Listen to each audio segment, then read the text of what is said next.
Tumaas ang living wage sa British Columbia o ang perang kailangan para mabuhay ng komportable sa probinsya. Pero ang issue, mas mataas ito ng $10 kumpara sa minimum wage. Marami din tayong mga kababayan na hindi kumikita ng living wage na $27.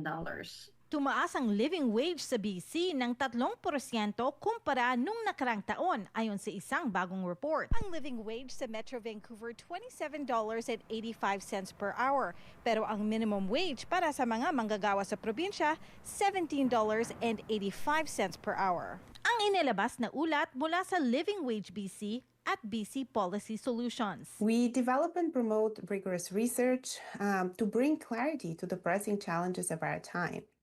And we offer bold solutions to improve life for workers, families, and communities across the province.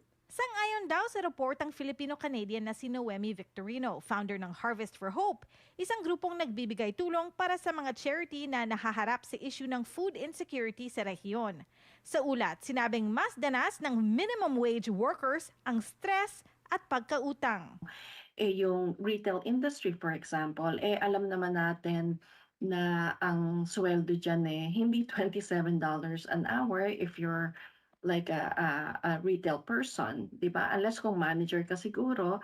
Tapos karamihan din ng ating mga kababayan na nasa hospitality industry, restaurants, and again, we know na hindi, most likely, hindi $27 an hour. Dahil sa mataas na cost of living sa Metro Vancouver, gastos sa pabahay at pagkain, hirap din makapag-ipon ang ilang kababayan na naninirahan sa BC para may maipadala sa Pilipinas ayon sa kababayan. We're looking for second job or minsan triple job, and not only that, kasi tayong mga Pilipino, we really take care of our family. So kung kulang dun sa ating basic needs, hindi tayo makakatulong sa ating mga kababayan or sa ating mga pamilya sa Pilipinas. Umaasa ang mga nagsulat ng report na itaas ng gobyerno ng BC ang kanilang minimum wage sa $20 kada oras. Gusto rin nilang makita ang mas maraming mga negosyante o kumpanya na nagbibigay ng living wage sa kanilang mga empleyado. If you're an employer,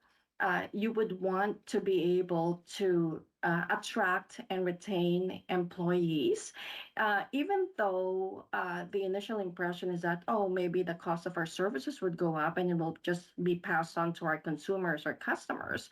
I really believe that a good and sound business people will find some efficiencies within their organization. Teresa Barrera, Omni News, Vancouver.